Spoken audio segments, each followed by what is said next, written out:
ماشاء اللہ لا حول ولا قوۃ الا باللہ العلی العظیم۔ اعوذ باللہ من الشیطان الرجیم۔ بسم اللہ الرحمن الرحیم۔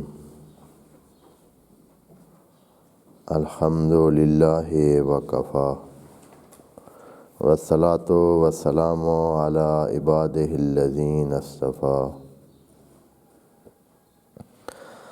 اما بعد فرب اشرح لی صدری ویسر لی امری واحلل عقدۃ من لسانی یفقہوا قولی وقل رب ادخلنی مدخل صدق واخرجنی مخرج صدق واجعل لی من لدنک سلطانا نصیرا۔ بسم اللہ وباللہ وتوکلت علی اللہ۔ قال اللہ تبارک و تعالی فی سورۃ البقرہ آیت نمبر 266۔ اعوذ باللہ من الشیطان الرجیم۔ بسم اللہ الرحمن الرحیم۔ ایود احدکم ان تکون لہ جنۃ من نخیل وعناب تجری من تحتہا الانہار لہ فیہا من کل الثمرات واصابہ الکبر ولہ ذریۃ ضعفاء فاصابہا اعصار فیہ نار فاحترقت کذالک یبین اللہ لکم الآیات لعلکم تتفکرون۔ صدق اللہ العظیم۔ انفاق کی بات چل رہی ہے ابھی، اور اس کی اہمیت کا پتہ چلتا ہے کہ کتنی مہم ہے انفاق کی بات، کہ خدا کریم مسلسل اس پر بہت سارے زاویوں سے بات کو تفصیلاً لوگوں تک پہنچا رہا ہے کہ انفاق ہی مرکزی حصہ ہے آپ کے اندرونی استحکام کے لیے اور پھر بیرونی عمل کے لیے۔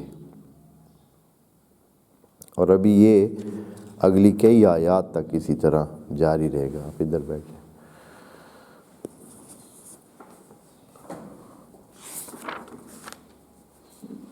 اب تک جو مجموعہ آیات کا آیا ہے انفاق کے حوالے سے، تو بات یہاں سے اللہ نے شروع کرائی کہ اے انسانوں انفاق کر لیں، اے مومنین اے انسانوں انفاق کریں، یعنی خرچ کر لیں۔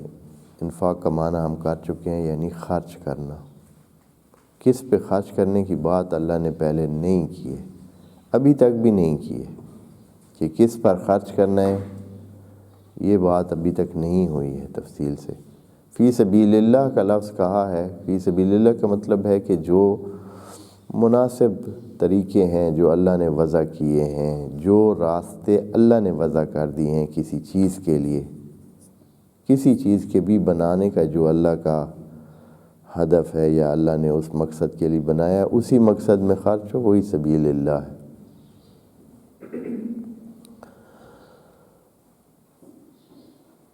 تو پہلے درجے پہ انسان کو خدا کریم نے اس طرح بتایا کہ اے انسان تو چاہے یا نہ چاہے اس نے تمہارے ہاتھ سے چلا جانا ہے، اس لیے استعمال کر لو، خرچ کر لو۔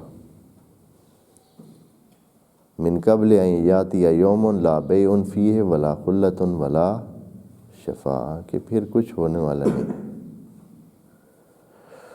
دوسرے درجے میں خدا کریم نے کہا ہے کہ انسان تیرے اندر مال کی حب موجود ہے، تم مال بہت چاہتے ہو نا، اور بھی بڑھانا چاہتے ہو، تو اس کا طریقہ یہی ہے کہ مثل الذین ينفقون اموالهم کمثل حبۃ انبتت سبع سنابل۔ یہی طریقہ ہے بڑھانے کا، مال بڑھانے کا طریقہ بھی یہی ہے کہ اس کو کیا کرو، پھر اے انسان تم یہ بھی چاہتے ہو کہ دنیا میں یا ویسے زندگی تمہاری ایسی ہو کہ اس میں نعمتیں ختم نہ ہوں، کبھی بھی نہ ہو ختم، اور ہمیشہ ہمیشہ کے لیے جاری رہیں، تو اس کے لیے اجر آخرت کی زندگی تمہاری سنورنی ہے، تو اس میں بھی یہی ہے کہ اس زندگی میں جو کچھ تمہارے پاس ہے اس کو فی سبیل اللہ خرچ کرو۔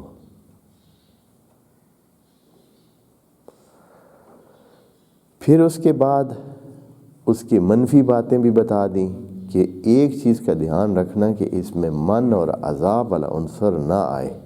خرچ کرنے کے بعد اندر سے ایسے نہ ہو کہ ایسے پھولوں کے اپنے جسے میں مت سماؤ، پھولے میں مت سماؤ والی کیفیت تمہارے اندر نہیں پیدا ہونی چاہیے، اور نہ ہی اس کی وجہ سے پھر دوسروں کو تکلیف پہنچانے کا عمل شروع ہونا چاہیے۔ اس کے لیے بھی پھر مثالیں دیں دونوں۔ اب خدا کریم اس سارے مجموعے کو لے کر دوبارہ ایک دفعہ سب کو یہ بتاتا ہے کہ اگر آپ نہیں کرتے ہیں، مثال کے طور پر کوئی بندہ ہے وہ انفاق نہیں کرتا ہے، خرچ نہیں کرتا ہے، رکھتا ہے، جمع کرتا ہے، بناتا ہے، بہت بناتا ہے، اکٹھے کرتا رہتا ہے، استعمال نہیں کرتا، اس کا کیا بنے گا؟ تو آج جو آیت ہم پڑھ رہے ہیں اس میں خدا کریم ایک مثال کے ذریعے اس کیفیت کو واضح کرتا ہے کہ اگر کوئی خرچ نہیں کرتا ہے تو اس کے مال کا کیا بنے گا، یعنی اس کے جو کچھ اس کو دیا گیا۔ مال صرف نہیں ہے، ہم نے پہلے بھی کہا ہے کہ انفاق صرف مال کا نہیں ہے، مال کا بھی ذکر ہے لیکن وہ ایک جگہ دو جگہ ذکر ہے، مما رزقناہم کا ذکر ہے، یعنی جو ہم نے دیا ہوا ہے آپ کو اس کو خرچ کریں۔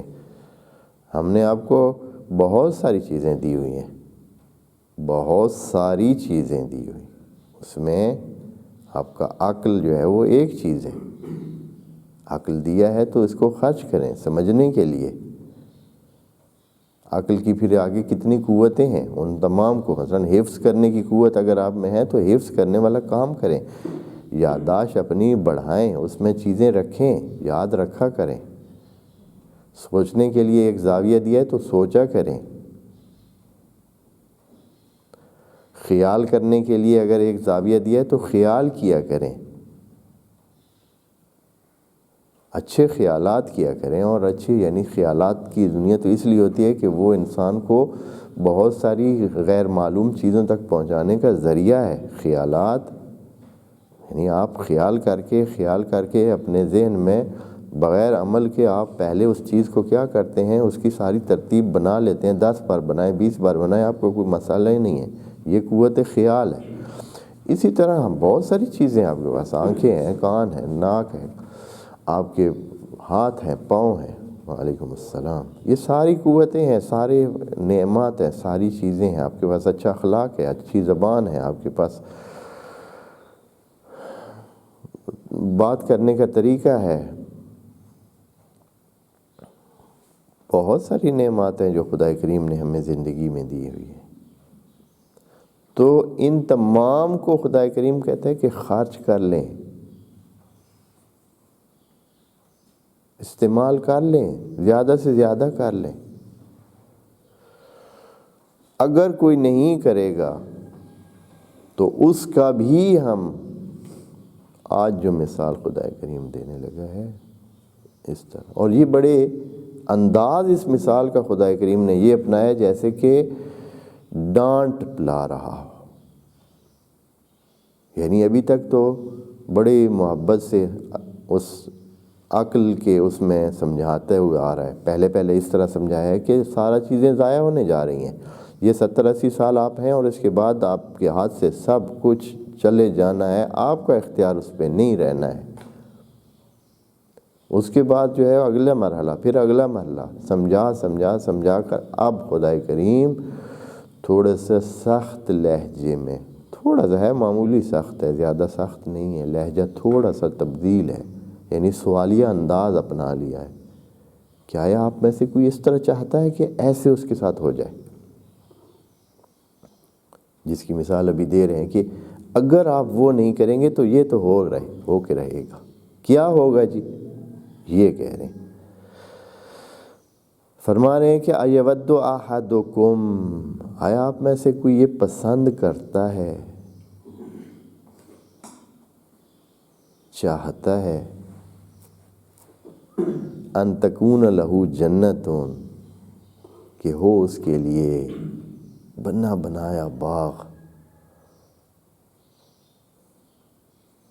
من نخیل و عناب، نخیل کا اور عناب کا، اس کا معنی کریں گے کہ ایسا بھی نہیں کہ باغ ہے اور امید ہے کہ پانی آیا، بارش آئی تو کچھ لگے گا، نہ آئی تو نہیں، بیٹھے انتظار میں کہ بارش ہو نہ، نہیں، ایسا کہ جس کے ساتھ نہریں جڑی ہوئی ہیں، پانی کی نہریں اس کے ساتھ جڑی ہوئی ہیں، اور ہر قسم کے ثمرات آ رہے ہیں۔ ہر قسم کے ثمرات کا معنی بھی کریں گے، یہ صرف کھانے پینے کے ثمرات سے بڑھ کر کی بات ہے۔ اب جو ہے ایک طرف سے وَأَصَابَهُ الْكِبَرُ، اب بندہ بوڑھا ہو گیا ہے، ہر چیز موجود ہے، پھر یہ اس کے اندر یہ بھی ہے کہ اس کی تو اولاد بھی ہے، بچے بھی ہیں، ذریہ ہے، سارا باغ موجود ہے، ہر چیز ہے، خود بوڑھا ہو گیا ہے۔ بوڑھا ہو گیا کا مطلب یہ ہے کہ اب اس کا ٹائم پورا ہونے والا ہے، یعنی یہ چیز اس سے بھی چھن جانی ہے۔ بوڑھا ہونے کے بعد خود بندے کو احساس ہونے لگتا ہے کہ اب میرا جو کنٹرول ہے اپنی چیزوں پر وہ کم ہوتا جا رہا ہے۔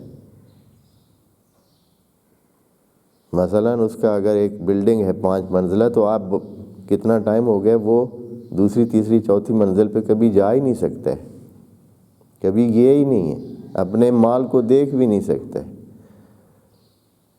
جنہوں نے محل بنائے ہوئے ہیں وہ اپنی بہت سارے محل کے حصوں میں کب سے گیا ہی نہیں ہے، اب بوڑھا ہو گیا ہے، اب وہ جا ہی نہیں سکتا ہے اس کا اپنا، پیار بھی اسے ہے لیکن جا ہی نہیں سکتا ہے، کیوں؟ طاقت ہی نہیں ہے۔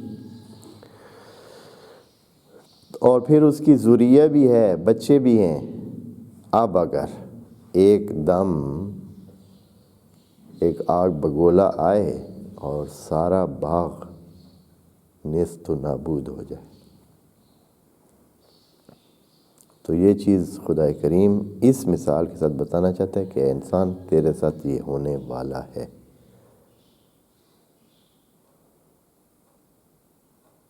بس کیا کر، اس سے پہلے کہ تیرا یہ ٹائم آئے۔ آگ سے مراد یہ ہے کہ یعنی سمجھو کہ تیری موت آنے والی ہے، جب موت آئی تو سمجھیں کہ تیرے ہاتھ سے تو سب چیزیں گئی۔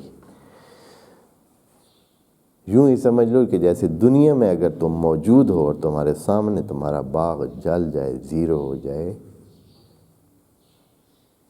تو تمہیں پھر کیا، اس کے بعد کیا ہے تمہارے پاس؟ یوں ہی سمجھو کہ موت کے بعد تمہاری یہی کیفیت ہے۔ موت سمجھیں کہ وہ ایک ایسا آگ کا بگولا ہے، آگ ہے جس نے تمہاری ساری ہستی کو جلا دینا ہے، ختم کر دینا ہے، تمہارے ہاتھ سے چلی جائے۔ تو کیا آپ میں سے کوئی ہے جو اس طرح کی کیفیت کو پسند کرے، چاہے کہ اس کے ساتھ یہ ہو جائے؟ بس اس کا حل کیا ہے؟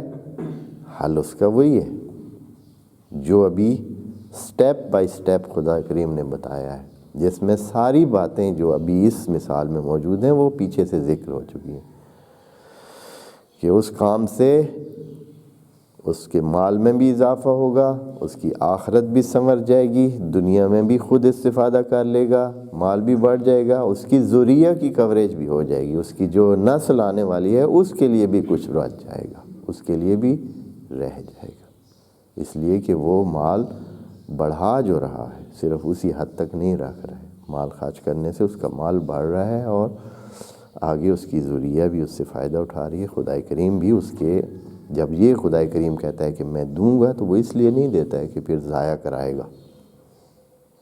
یہ چیز بھی دیکھ لیں کہ خدا کریم اگر کسی کے مال میں بڑھانا چاہتا ہے تو پھر وہ یہ نہیں چاہے گا کہ اس کا مال کیا ہو، اگلے دن ضائع ہو جائے۔ ضائع ہونے کے لیے نہیں بڑھائے گا، اس کی طرف سے مسئلہ نہیں ہوگا۔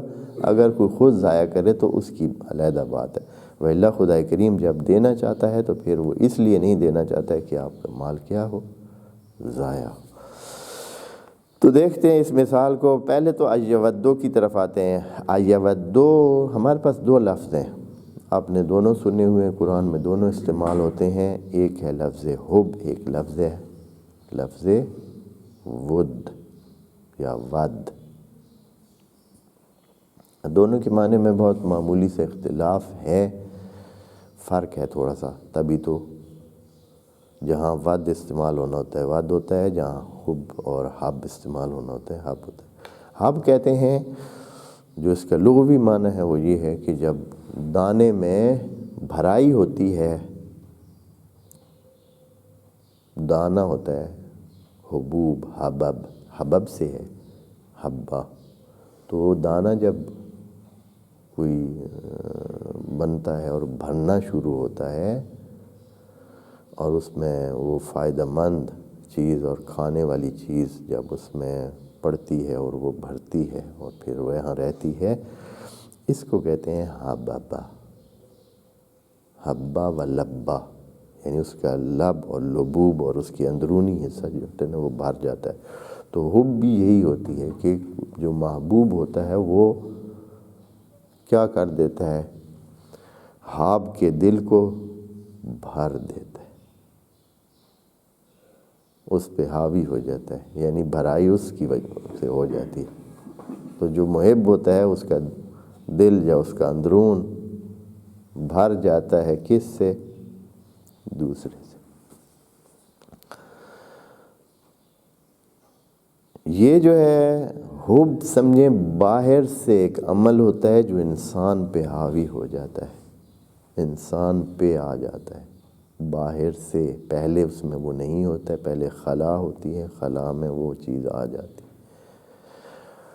ود جو ہے وہ اس کے بالعکس ہے۔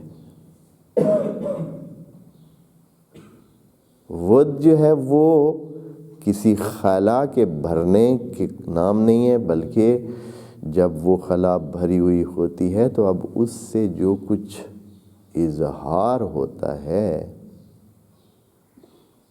یعنی وہی حب موجود ہوتی ہے، اور حب کے ساتھ پھر اس میں رفقت اور لینت پیدا ہو جاتی ہے، یعنی پھر اس کے ساتھ جڑ کے رہنا، استمراراً جڑ کے رہنا اس چیز کے ساتھ، اور پھر وہ بھی نرمی کے ساتھ، اچھائی کے ساتھ، پیار کے ساتھ۔ اس کو کہتے ہیں مودت۔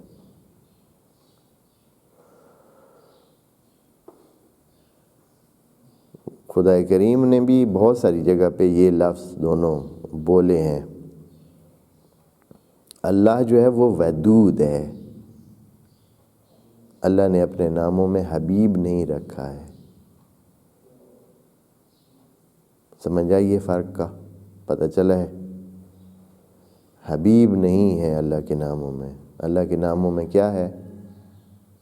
ودود ہے، اس لیے کہ یہ کام اس سے نکلتا ہے، اس سے ہوتا ہے، اس کے اندر موجود ہے، اس سے ہوتا ہے، وہ کرتا ہے، اظہار کرتا ہے۔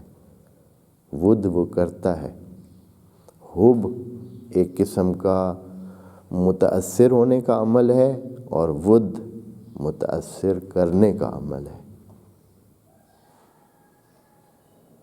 تبھی لا اسألکم علیہ اجرا الا المودہ، مودت چاہی گئی ہے، حب نہیں چاہی گئی ہے۔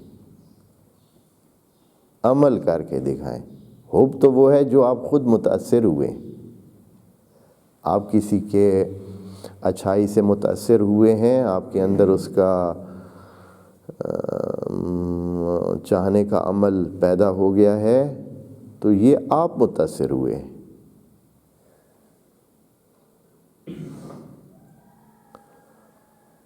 اثر باہر سے آیا ہے، آپ کو متاثر کیا، لیکن ود یہ ہے کہ آپ متاثر کریں، آپ اثر قائم کریں، آپ اثر پیدا کریں، آپ کام کریں، آپ عمل کریں۔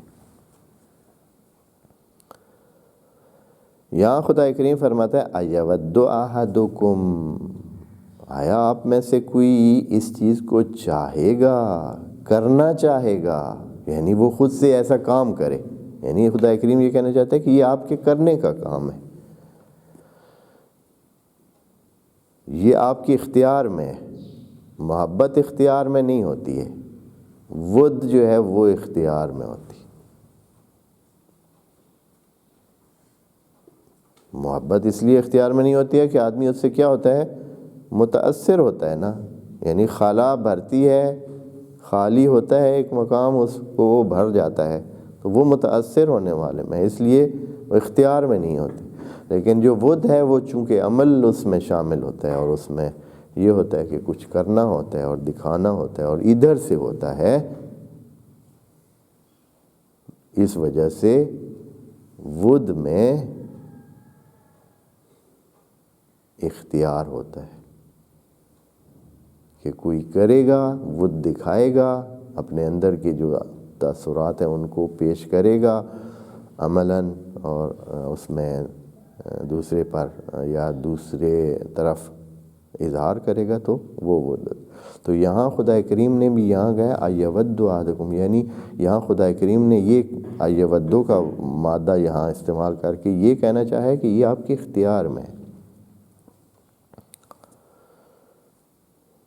یہ نہیں ہے کہ یہاں آپ مجبور ہیں، یہ آپ کے اختیار میں ہے کہ یہ آپ کام کر سکتے ہیں۔ ایود احدکم، آیا آپ میں سے کوئی چاہے گا، اس چیز کو پسند کرے گا، صرف چاہنا نہیں ہے، پسند کی حد تک، یعنی اچھا جانے، کیا ان تکون لہ جنت، کہ ہو اس کی ایک جنت۔ جنت کی حد تک تو سب چاہیں گے، ہاں، اور کئی تو ہیں جو جنتوں کو چاہتے ہیں، جنت سے بھی ایک پیش زیادہ چاہتے ہیں۔ جنت من نخیل، نخیل سے ہو۔ اب ایسے عام طور پر یہ نخیل کا معنی جو ہے نا کھجور کیا گیا ہے، عام طور پر یہ لسان العرب ہے، عربی نہیں ہے۔ عربی میں نخیل کہتے ہیں تنے والے درختوں کو، جن درختوں کا تنا ہوتا ہے وہ تمام درخت کیا شمار ہوتے ہیں، نخیل شمار ہوتے ہیں۔ قرآن نے 2 یا 3 درختوں کے نام قرآن میں ذکر نہیں کیے ہیں کہ بس نہیں، نخیل سے مراد تمام وہ درخت ہیں، اس لیے کہ اس کا جو لغوی معنی ہے وہ اسی طرح ہے کہ ایک وجود جس کے سختی ہو جس میں، اور جو سختی بھی ہو اور تھوڑا سا اندر سے خالی ہونے کا بھی عنصر اس میں ممکن ہے پایا جائے، اور جو آناب ہے وہ نرمی اور صفا اور اس پر مبنی ہے، اور اس میں بھی لمبائی اور بڑھنے کا جو عمل اس میں ہو۔ تو آناب تمام ان بوٹوں کو، تمام ان بیلوں کو، جو درخت جن میں تنا نہیں ہوتا ہے، جن کا تنا نہیں ہوتا ہے،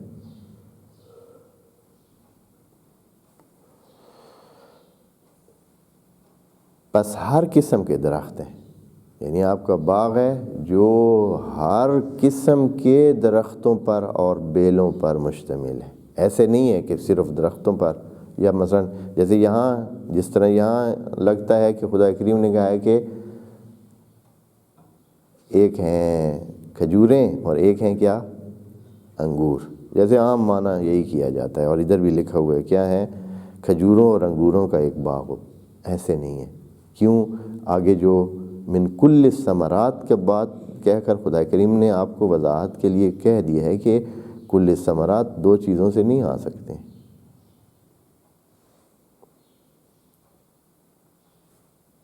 کل الثمرات دو چیزوں سے آ سکتے ہیں، کھجور اور انگور سے آپ کہہ سکتے ہیں کہ کل ثمرات آتے ہیں۔ اس کا مطلب ہے کہ بہت ساری قسموں کے درخت، یعنی جو ممکنہ وہاں اس ایریا میں ہو سکتے ہیں آب و ہوا کے مطابق، وہ سارے ادھر موجود ہیں۔ ان تکون لہ جنت من نخیل، پس تنے والے درخت جو ہیں وہ، وعناب، اور وہ جو بیلوں اور غیر تنے دار درخت جو ہوتے ہیں، غیر تنے دار درخت یا بوٹے یا جو بھی ہے، تجری من تحت الانہار، اور ان کے ساتھ نہریں بھی چلتی ہیں، یعنی پانی کے حوالے سے بھی کوئی مسئلہ نہیں ہے۔ جنت خود پہلے سے موجود ہے، یہ دلیل ہے اس بات کی کہ زمین بہت تیار ہے، زمین بہت اچھی ہے، جہاں جنت ہوگی یہاں یعنی اتنے بوٹے درخت وغیرہ ہیں کہ وہ چھپ کے رہ گئی ہے زمین۔ پھر یہ ہے کہ ہر قسم کے ہیں، اور پھر پانی بھی وافر مقدار میں موجود ہے، وہ بارش کے انتظار والی کیفیت بھی نہیں ہے۔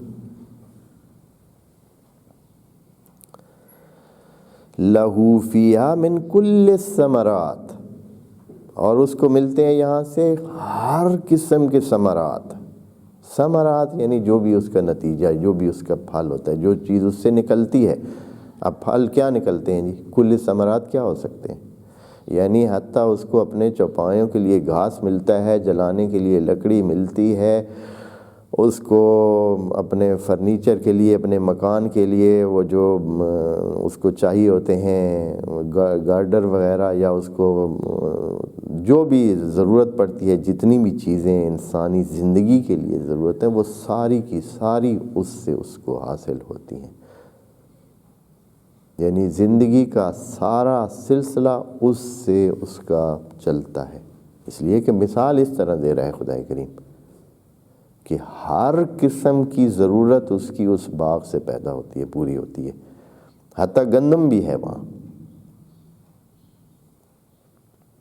باغ کا معنی صرف پھلدار درختوں کا باغ جیسے ابھی شمار کیا جاتا ہے، ایسے نہیں ہے۔ باغ سے مراد فارم سمجھے، جیسے ابھی آپ فارم کہتے ہیں، یعنی ایک ایسی چیز جو آپ کی ہر قسم کے جو زمین سے اگنے والے اور زمین پہ پیدا ہونے والی چیزیں، تمام چیزیں اس میں آ سکتی ہیں۔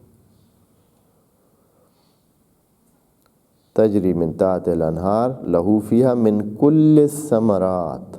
بس آپ کو یہ معنی کرنے میں آپ دیکھیں نا، خود قرآن یہ مدد کرتا ہے کہ آدمی کس طرح معنی کرے، اس لیے کہ اسی آیت کے آخر میں خدا کریم نے کہا ہے کہ ہم مثالیں دیتے ہیں تاکہ آپ فکر کریں، ایسے ہی جلدی بس سرسری معنی نہ کریں، فکر کریں، سوچیں کہ خدا کریم جو لفظ بول رہا ہے تو وہ اس کے پیچھے پوری داستان ہے، اس داستان کو بھی آپ اپنی سوچ کے ذریعے نکالیں۔ فیہا من کل الثمرات، بس کل الثمرات سے سمجھ آ گئی صرف کھجوریں اور انگور نہیں ہیں۔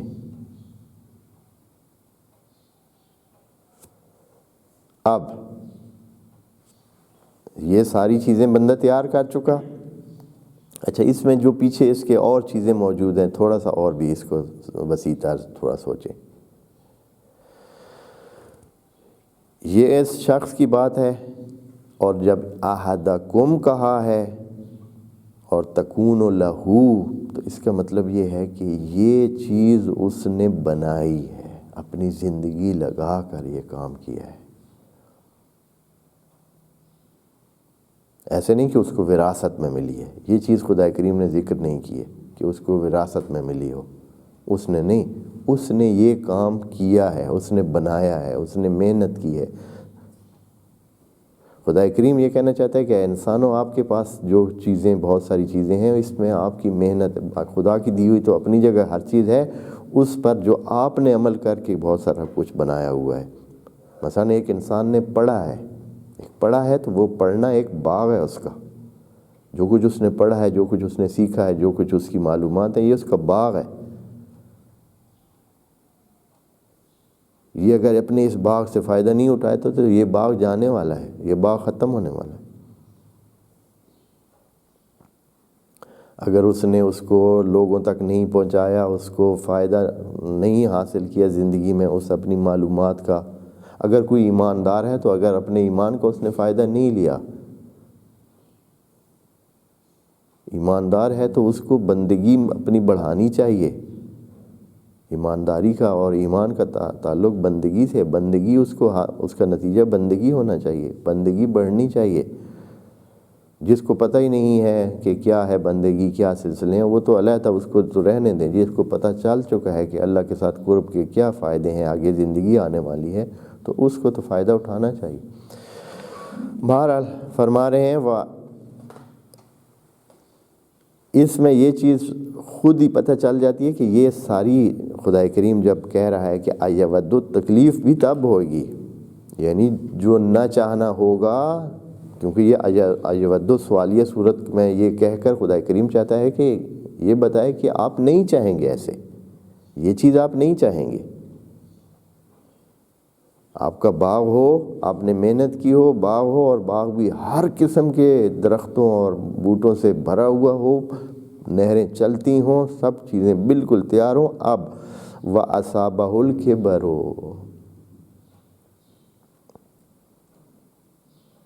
اب جو ہے نا اس کو کیا آ گیا ہے؟ بڑھاپا اس کا آ گیا ہے۔ یعنی اسی کام میں ہاں، اسی کو باغ کو بناتے بناتے اور اس حد تک پہنچاتے اس کا بڑھاپا آ گیا۔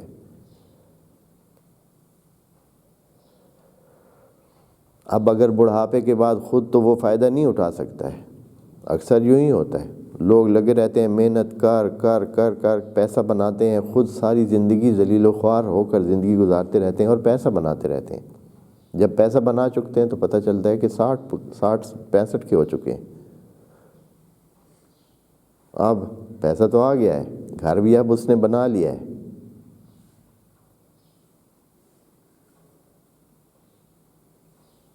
اب اس بندے کا اپنا حاصل کیا ہے؟ اس نے تو زندگی ساری اپنے اس میں گزار دی ہے، کام کرتے کرتے اور محنت کرتے کرتے اور بے آرامیاں کاٹ کاٹ کر اور بھاگ دوڑ کرتے کرتے کرتے ساری زندگی گزار دی ہے۔ اب زندگی جب پیسہ تو اب بن گیا، اب بنا ہے، تو اب اس کے بعد اصابہ الکبر، اب وہ بوڑھا ہو چکا ہے۔ وَلَهُ ذُرِّيَّةٌ ضُعَفَاءُ، اور اس کو پتہ ہے کہ اس کے بعد اس کے کیا ہیں، اس کی ذریہ ہے، اور وہ بھی کیا ہے؟ ضعفاء ہیں، وہ کمزور ہیں۔ کمزور تو ہیں ہی کہ بھائی یقیناً ان کے پاس خود سے تو کچھ نہیں ہے، اگر ہے تو یہی اس کے بابا کا وہ جو سلسلہ ہے وہ ہے، اس کی ذریہ ہے ضعفاء۔ یہ مثال ہے، ہاں، یعنی کہ حتماً ہر دفعہ ایسے ہی ہوتا ہے، یعنی مثال دے کر آپ کو کہ اگر اس کی ذریہ ضعفاء میں سے ہے، یعنی ضعفاء ہیں، وہ خود نہیں کر سکتے ہیں، وہ محتاج ہیں، وہ ضرورت مند ہیں، وہ ضعیف ہیں، ان کو تقویت چاہیے، ان کو طاقت چاہیے، ان کو سرپرستی چاہیے۔ ایک طرف خود بوڑھا ہے، ایک طرف اس کے ذریہ ہے جو ضعفاء ہیں، ان کے پاس کوئی اپنے پاؤں پہ کھڑا ہونے کے لیے وہ اس قابل نہیں ہے۔ اب یہ بندہ کیا ہوتا ہے جی؟ فَأَصَابَهَا إِعْصَارٌ، کہ سختیاں اس پر حملہ کر دیتی ہیں۔ اعصار کہتے ہیں عصر سے، عصر نچوڑنے کو کہتے ہیں۔ اعصار یعنی جب دباؤ اس پر آ جاتا ہے، پریشر آ جاتا ہے، پریشانیاں آ جاتی ہیں، اور ان پریشانیوں میں ایک پریشانی کیا تھی؟ نارن فیہ نارن، ان پریشانیوں اور اس اعصار میں، اس سختی میں ایک سختی آگ ہے۔ اعصار فیہ نار فاحترقا، بس ہوا یہ کہ اس کا سارے کا سارا جو جنت ہے، اس کی بنی بنائی جنت، کیونکہ اس کی اس جنت سے اس کا گھر بھی جنت تھا، اس کی زندگی بھی جنت بنی ہوئی تھی۔ جنت یعنی باغ، وہ باغ سے گھر بھی باغ بنا، اور گھر سے خود اس کی زندگی بھی ایک باغ بنی ہوئی تھی، ایک اچھی اور رونق والی زندگی، خوشیوں پر مبنی زندگی۔ اب کیا ہوا ہے؟ فاحترقت، اس جنت کو آگ نے اپنی لپیٹ میں لے لیا۔ خدا کریم نے بات ختم کر دی۔ آیا آپ میں سے کوئی ایسا چاہتا ہے؟ ایود احدکم، اے انسانوں، اے مسلمانوں، اے ایمانداروں، آیا آپ میں سے کوئی ایسا چاہتا ہے؟ ایود احدکم، آیا ایسا چاہتا ہے کہ ایسے ہو؟ کچھ بھی اور نہیں کہا۔ اب ہمارا کام ہے کہ پچھلی آیات کو دیکھ کر اس آیت کو ان آیات کے مطابق فٹ کریں کہ یہ کدھر کس چیز کے ساتھ فٹ ہو رہی ہے، یہ مثال کس چیز کی ہے، کہ سب چیزیں ہیں، سب چیزیں موجود ہیں اور ایک دم ختم ہو جاتی ہیں۔ فاحترقت، آگے خدا کریم نے ایک لفظ بھی نہیں کہا کہ پھر کیا ہوا۔ ہمارا تجسس تو ابھی بھی موجود ہے، یہ پھر کیا ہوا؟ آگ لگی تو آیا، سارا جل گیا، بچ گیا، کیا ہوا؟ ان کا کیا بنا؟ اس کا خدا کریم نے کہا کہ یہ آپ خود جانتے ہیں۔ فاحترقت ہم نے کہہ دیا کہ اس کے باغ، فاحترقت میں یہ بھی نہیں کہا کہ کچھ جل گیا، فاحترقت سب کا سب جل گیا۔ اب اس کے بعد کیا ہونا ہے کس کو نہیں پتا اس چیز کا، کہ یعنی خالی ہاتھ بندہ سڑکے تھے۔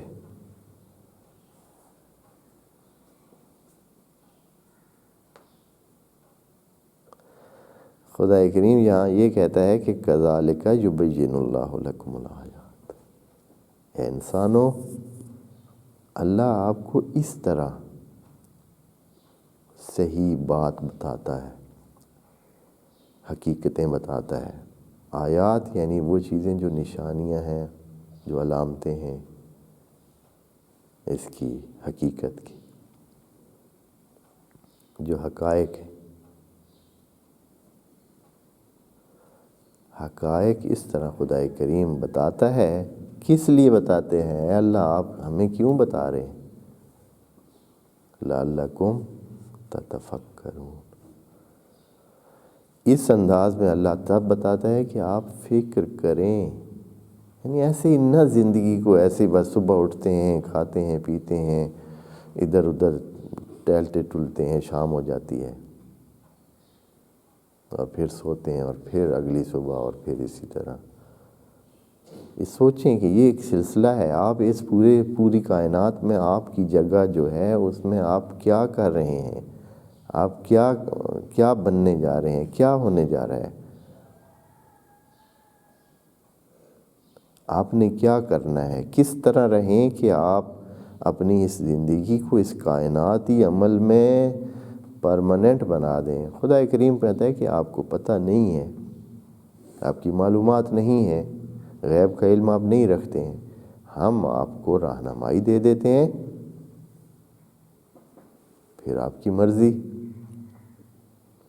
ہم بتا دیتے ہیں کہ آپ ایک تھوڑے ٹائم کے لیے درمیان میں یہاں آئے ہوئے ہیں، آپ اس درمیان میں اس ٹائم میں آپ یہ کچھ کر سکتے ہیں تاکہ آگے جہاں جا رہے ہیں وہاں آپ ایک اچھی جگہ اور ایک اچھے عمل سے گزریں۔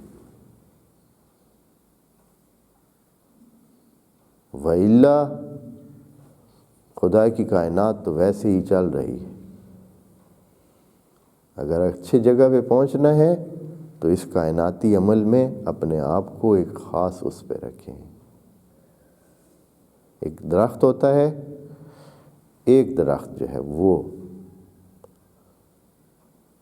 کسی اچھے اس میں آ جاتا ہے اور اس کی کیفیت اچھی ہوتی ہے، وہ اچھی کیفیت وہ باعث بنتی ہے کہ اس درخت کو انتخاب کیا جاتا ہے اور اس کا فرنیچر بنایا جاتا ہے، اور بہت اچھا فرنیچر بنا کر فرض کریں کہ کسی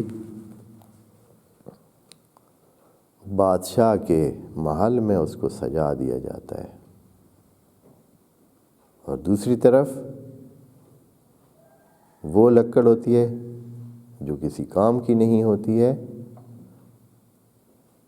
اور اس میں ٹیڑھ ہوتا ہے، اس میں گانٹھیں ہوتی ہیں، اس میں اور خرابیاں ہوتی ہیں، اس میں کچا پن ہوتا ہے، اس میں استحکام نہیں ہوتا ہے، اس میں پتہ نہیں کیا کیا سلسلے ہوتے ہیں، تو آپ بھی اس کو کس کام میں لے جاتے ہیں جی؟ اس کو آگ میں ڈال دیں، یہ آگ کے کام آئے گی۔ وقودھا الناس والحجارہ، یہی ہے جو انسان جس کے اندر کردار ہوگا وہ اس طرح ہے کہ اس کی زندگی بہت لمبی زندگی بھی اس کو ملے گی اور اچھی جگہ ملے گی، اور ایک اور طرح کی عزت اور احترام والی اور دھیان والی اور خاص قسم کے لوگوں کے ساتھ اس کا واسطہ ہوگا، اور اچھے لوگوں کے ساتھ اور ایک درجہ دار اور مقامات والے لوگوں کے ساتھ واسطہ ہوگا۔ اور اگر دوسری طرف ہوا تو پھر اس کا وہی حال ہوگا جیسے کہ خس و خاشاک کا ہوتا ہے۔ خدا کریم فرماتا ہے کذالک یبین اللہ لکم الآیات، اے انسانوں آپ کو ہم بتاتے تو ہیں لعلکم تتفکرون، یعنی اللہ کا چاہنا ہے کہ آپ فکر کریں، لیکن آپ فکر کرتے ہیں یا نہیں یہ آزادی ہے آپ کو۔ السلام علیکم ورحمۃ اللہ وبرکاتہ۔